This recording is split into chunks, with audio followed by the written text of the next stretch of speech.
ಶಾವಿಗೆ ಪಾಯಸ. Hi friends, ನಾವಿವತ್ತು ಕ್ರೀಮಿಯಾಗಿರೋ lumps ಇಲ್ಲದೆ ಇರೋ ಶಾವಿಗೆ ಪಾಯಸ ಮಲೆನಾಡು ಸ್ಟೈಲಲ್ಲಿ ಹೇಗೆ ಮಾಡೋದು ಅಂತ ನೋಡೋಣ. ಸೊ ಇದು ತುಂಬ ಈಸಿಯಾಗಿದೆ, ಬೇಗ ಮಾಡ್ಬೋದು ಮತ್ತು ಗೆಸ್ಟ್ಗೆ ಫೆಸ್ಟಿವಲ್ಗೆ ಸಖತ್ತಾಗಿರುತ್ತೆ. ಸೊ ನಾನಿಲ್ಲಿ ಸಾಬುದಾನಿನ ಒಂದು 15 ನಿಮಿಷ ನೆನೆಸಿಟ್ಕೊಂಡಿದ್ದೆ. ನೆಕ್ಸ್ಟ್ ಇದನ್ನು ಕುಕ್ಕರಲ್ಲಿ ಹಾಕಿ ಸ್ವಲ್ಪ ನೀರು ಹಾಕಿ ತೊಳ್ಕೊಳ್ಳಿ, ಚೆನ್ನಾಗಿ ಅದು ಸ್ಟಾರ್ಚ್ ಹೋಗೋವರೆಗೂ ತೊಳ್ಕೊಂಡು. ನೆಕ್ಸ್ಟ್ ಮತ್ತೆ ಸ್ವಲ್ಪ ನೆನೆಯುವಷ್ಟು ನೀರು ಹಾಕಿ ಕುಕ್ಕರಲ್ಲಿ ಒಂದು 2-3 ವಿಸಲ್ ಹೊಡೆಸಿ. ನೆಕ್ಸ್ಟ್ ನಂತರ ಇಲ್ಲಿ ನಾನು ಬಿಸಿ ನೀರನ್ನು ಕಾಯಕ್ಕಿಟ್ಕೊಂಡಿದ್ದೀನಿ. ಒಂದು ಪಾತ್ರೆಯಲ್ಲಿ ಒಂದು 2-3 ಸ್ಪೂನ್ ತುಪ್ಪ ಹಾಕಿ ಅದಕ್ಕೆ ಗೋಡಂಬಿ ಮತ್ತು ದ್ರಾಕ್ಷಿಯನ್ನು ಸ್ವಲ್ಪ ಹೊತ್ತು ಫ್ರೈ ಮಾಡ್ಕೊಳ್ತೀನಿ. ತುಪ್ಪ ಜಾಸ್ತಿ ಇದ್ದರೂ ಚೆನ್ನಾಗಾಗುತ್ತೆ.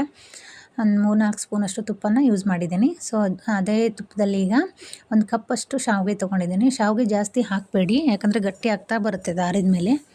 ಸೊ ಸ್ವಲ್ಪನೇ ಒಂದು ಕಪ್ಪಷ್ಟು ಶಾವಿಗೆ ಹಾಕ್ಕೊಂಡು ಚೆನ್ನಾಗಿ ಫ್ರೈ ಮಾಡ್ಕೊಳ್ಳಿ. ಅದು ಈ ರೀತಿ ಬ್ರೌನ್ ಕಲರ್ ಬರೋವರೆಗೂ ಫ್ರೈ ಮಾಡಿಕೊಂಡು ನಾನಿನ್ನು ನೀರೇನು ಕಾಯಕ್ಕೆ ಇಟ್ಕೊಂಡಿದ್ದೀನಲ್ಲ ಆ ನೀರನ್ನು ಇದಕ್ಕೆ ಹಾಕ್ತೀನಿ.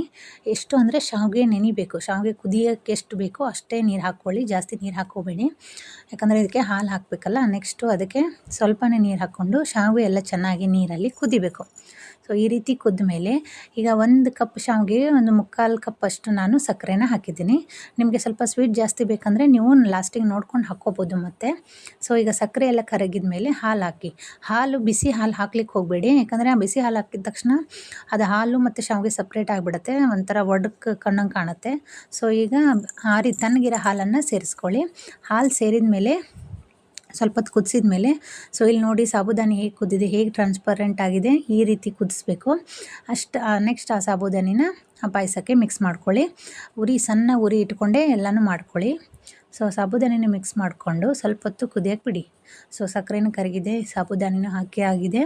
ಇದು ಸ್ವಲ್ಪ ಹೊತ್ತು ಕುದ್ದ ಮೇಲೆ ನಾನೇನು ಫ್ರೈ ಮಾಡಿ ಇಟ್ಕೊಂಡಿದ್ದೇನಲ್ಲ ಗೋಡಂಬಿ ಮತ್ತು ದ್ರಾಕ್ಷಿ, ಇದಕ್ಕೆ ಸ್ವಲ್ಪ ಉಪ್ಪು ಸೇರಿಸ್ತೀನಿ. ಸ್ವೀಟಿಗೆ ಒಂದು ಚಿಟಿಕೆಯಷ್ಟು ಉಪ್ಪು ಹಾಕಿದ್ರೆ ಟೇಸ್ಟ್ ಚೆನ್ನಾಗಿ ಬರುತ್ತೆ. ಮತ್ತು ಇದಕ್ಕೆ ಏಲಕ್ಕಿ ಪೌಡ್ರನ್ನ ಹಾಕ್ಕೊಂಡಿದ್ದೀನಿ. ಸೊ ಎಲ್ಲನೂ ಚೆನ್ನಾಗಿ ಮಿಕ್ಸ್ ಮಾಡಿಕೊಂಡು ಒಂದು 2 ನಿಮಿಷ ಕುದಿಸ್ಬಿಟ್ರೆ ನಮ್ಮ ಶಾವಿಗೆ ಪಾಯಸ ರೆಡಿ ಆಯಿತು.